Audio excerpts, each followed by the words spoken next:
Hello everyone, my name is Evie Lupine. Welcome back to my channel, and today I have another video for you all. And today I'm so very excited because we are finally doing another BDSM 101 episode.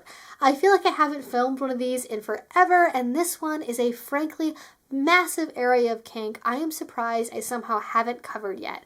Exhibitionism and voyeurism.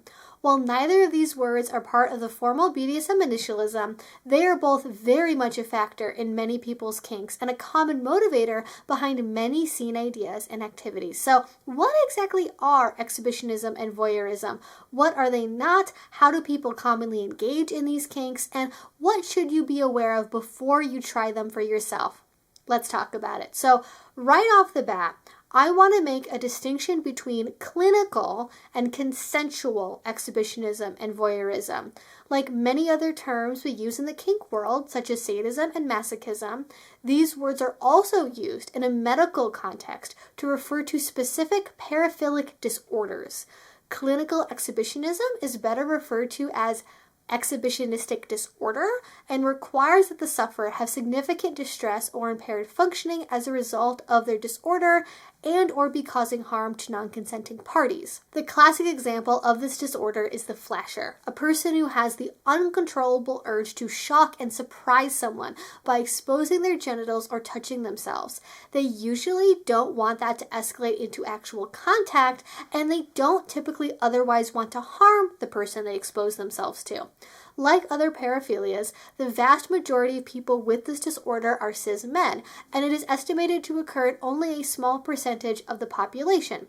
Clinical exhibitionism can take on other forms as well, but wanting to shock unsuspecting strangers is the most common manifestation that I found in the literature. The classic example of voyeuristic disorder, by comparison, is the peeping Tom, the person who watches through a keyhole or a pair of binoculars to catch someone in the act, or just disrobing or changing their clothes. In the tech-driven age we now exist in, however, such behavior can now be even more invasive, with hidden cameras, hacked webcams, and secret recordings becoming increasingly common tools. The book The Erotic Mind by Jack Moran provides a great example of what disordered voyeurism and exhibitionism can look like. In the book, he explains the story of Carlos, an immigrant teenage boy who longs to be accepted but is treated as inferior by the very people he looks up to. He copes with this rejection through voyeurism and exhibitionism, demanding to be noticed by the objects of his affection and attempting to take power back over his erotic life by humiliating and scaring others in gym locker rooms and watching them without their consent. When he finds himself in a new place in life where he gets more respect and builds some self-esteem, his behavior gets worse, resulting in threats of violence against him and reports to authorities about his behavior. But why did his behavior get worse? Because developing self-acceptance meant unraveling his entire erotic landscape, which up to that point had been based on inferiority and self-hatred. We can see here a clear example of a maladaptive paraphilic disorder. His urges are impulsive and become worse over time, they harm others, and they impair his life both through restraining his ability to seek legitimate relationships and through threats of violence and police involvement against him. I share all of this to paint a very clear picture of what consensual voyeurism and exhibitionism are not. At least not in a BDSM context. It is not about harming random third parties or scaring strangers. The latest editions of the DSM have thankfully taken some effort to exclude most consensual adult behaviors from their paraphilic disorders category, stating that garden variety paraphilias, which are neither distressing nor cause harm to others, should be distinguished from paraphilic disorders. Unfortunately, though, many people don't know what voyeurism and exhibitionism can look like in a consensual environment.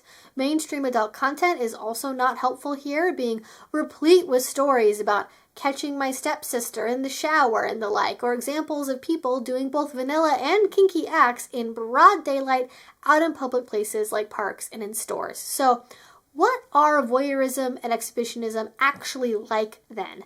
In the kink world, they usually refer to the desire to watch others or to be watched by others while engaging in a scene or sexual activity, respectively. The interest in this can be mild or intense, and it can involve various levels of audience participation. Some people just sort of passively enjoy the idea of being noticed in a busy dungeon, being proud of taking a spanking well, and having other folks see that, for example. Others want to be the center of attention, having dozens of people focused on them and them alone while they perform an extreme act like a hook pull or an intense Florentine whipping. In all cases, though, the participants are consenting. You're just going to see scenes in a BDSM dungeon. That's what they're for, and so everyone should hopefully know going in that they're going to have the opportunity to watch as well as be watched. Individual strangers are not targeted for exposure, and people are free to linger and watch or look away as they please. The one exception would be roleplay scenarios in which people play act as if they're not expecting to be exposed to something. For example, two people do a scene at home and they pre-plan that the third person will come home and then be shocked to find the two of them getting it on in the living room or something like that. The range of activities that people engage in voyeuristically or exhibitionistically is wider as well. Virtually any kink can have this as an additional flavoring, not just peeping Tom and flasher scenarios. Want people to notice you while you walk around naked in the play space? Want to draw a crowd while you verbally humiliate your partner? Want to have people snicker during your bratting punishment scene to egg your partner on? Want to watch all your hot friends do scenes from afar? Congrats! That's voyeurism and exhibitionism. Because the BDSM community involves public play almost implicitly, at least if you're going out to in-person events, I think people forget how much of a role these kinks can have in what we choose to do and why we enjoy it. For some folks, it's that little extra seasoning that makes playing in public all the more fun. And for others, it's the main reason why they do what they do. And not having an audience spoils the whole experience. I mean, I swear, every community has at least one brat who screams 5 times louder in public than they do at home simply because they like drawing attention to themselves. I mean, brats, attention? Who would have thought those two things go together? What do you mean a lot of brats are also into exhibitionism? Who could have guessed? But in any case, why exhibitionism and voyeurism though? If it's not a maladaptive coping mechanism being talked about in a psychology book, why would someone like being watched or watching others? And to answer this, I'm going to address each one separately. For exhibitionists, we have the example I just gave, the brat who loves attention. Feeling noticed and seen is a powerful motivator. For others, it's about feeling powerful or attractive, the thrill of being able to command a room or know that people are looking at you because you're hot, especially if you're the kind of person where maybe growing up you were not told that you were attractive or you felt like you didn't live up to societal beauty standards. And also, who doesn't like showing off a little bit? You've probably worked hard to master those rope bondage techniques or your Florentine flogging style. Having other folks notice that can be rewarding. For others, being noticed is enjoyable, but because it amplifies other emotions. Knowing you're being watched while being humiliated or while afraid can make those feelings more intense, which, if those are emotions you like playing with, elevates them to the next level in a way you can't really do while alone. Other people use being watched as a performance enhancer. Like an elite athlete, some individuals perform better under pressure. And what greater pressure is there than all of your friends and play partners being around you while you do a scene? From the right side of the slash, this could look like a service submissive who loves the stress of perfectly serving a Victorian high protocol tea while every dom in the tri-state area watches. And from the left side, this could look like a dominant who wants to demonstrate precisely how much control they have over their partner's body and how they can bring them to whatever state of bliss or anguish they want as they desire it. All while a group of people watch on. If I had to point out one common thread, though, exhibitionism often centers on wanting to be affirmed, wanting others to validate you through giving you their time and attention. And when you consider just how many kinks go back to emotional validation and affirmation, exhibitionism is not that hard to understand. What about voyeurism, though? That comes with its own set of motivations. I think the common thread there is that it is a framework that gives someone permission to enjoy others and to be enjoyed for their enjoyment. There are countless examples in media of some guy getting slapped because he looked an attractive woman up and down, or because he tried to look up someone's skirt. We're all probably familiar with the line, "Hey buddy, my eyes are up here." It's generally considered negative, for good reason, to ogle someone, especially someone who isn't a romantic or sexual partner. With voyeurism, though, the desire to enjoy things you find attractive at a distance is not just okay, it's wanted. Suddenly, you do have permission to stare at someone's chest or watch them closely while they do something that's erotic to you. And it doesn't even have to be with a stranger either. A lot of voyeurism is done in closed partnered relationships too, wanting to watch your partner get in the shower, get dressed, or look up their skirt when you're a few steps behind them on the stairs. This creates a safe container for urges that might otherwise be inappropriate, while also demonstrating your attraction in a way that is consensual and yet taboo. For people who grew up in repressive environments, voyeurism allows you access to the forbidden, a look behind the changing room walls, the bathroom door, and all the mysteries therein. While not all cultures are this repressive, for folks who were raised with strict rules about viewing other human beings' bodies, even in a neutral context, this can be very healing. And in a way, like exhibitionism, it's about affirmation too. My desires and level of desire are okay. I'm not some uncontrollable hound. I'm curious and appreciative, and other people enjoy those qualities about me. That's kind of the message there. And finally, voyeurism gives you space to play with certain common roleplay themes, like in a way that is consensual and mutually wanted. So hopefully, whether or not one of these kinks are yours, you understand them a little better now. And with that knowledge under our belts, I'd like to talk to you all about some of the pitfalls that can happen if and when you try to pursue these kinks in real life. As I mentioned at the start, the representation of these kinks is not always the best, and so people often try to get away with things that could harm themselves or others as a result, because hey, they saw it in this film or in this movie or in this piece of adult content and it was just fine for them, so yeah. Namely, people try to do BDSM in vanilla public places. I'm not talking about like wearing a pair of cat ears at the bus stop or having your collar on in a music festival. Simple fashion choices that leave your bits covered are not what I take issue with, although you should be aware that people may try to take your picture and attempt to harass you about it if you choose to go in public with kink-associated accessories on. Fair warning. No, I'm talking about when people decide it's a good idea to have like a full-on DDLG bratty roleplay meltdown scene in the middle of the mall food court, or someone having their partner in a skimpy maid outfit act as a literal footstool outside of a cafe in plain view. The explanation for such displays is often, well, we want to be our true full selves all the time. It isn't hurting anyone. If they don't like it, they can just look away.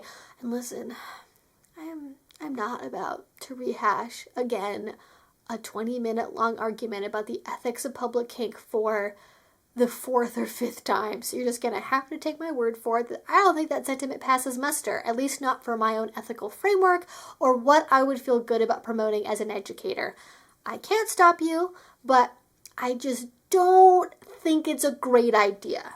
One, because there are always going to be service workers if you're in most public places who literally have to be nice to you and interact with you and can't just leave their place of work if you make them uncomfortable. And two, because we live in the age of social media and everyone is looking for their next 5 seconds of TikTok fame or the next viral Reddit post.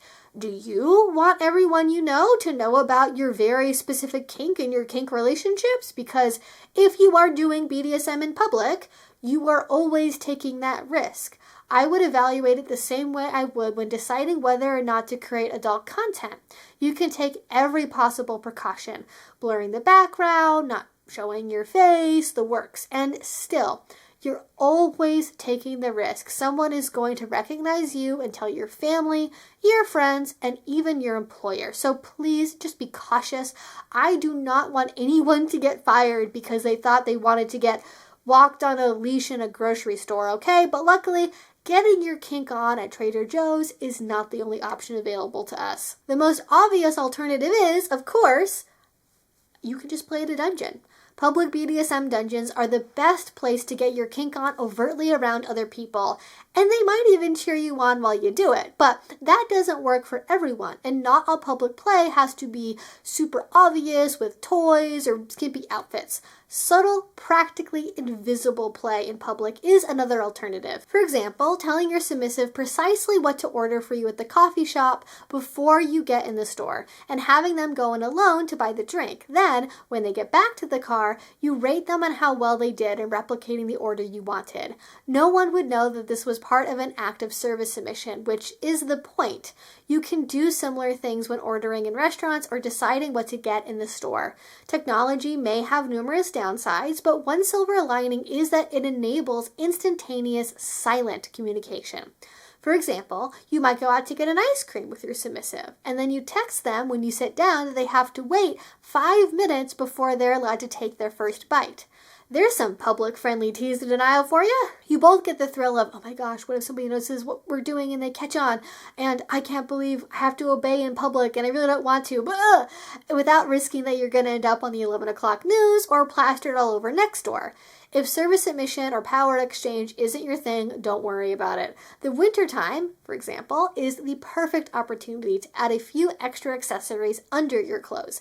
Be that a set of over-the-top lingerie or some rope bondage covered up by a sweater and a maxi skirt. Texting in public also gives you the opportunity to explore any fantasy you want right out in the open.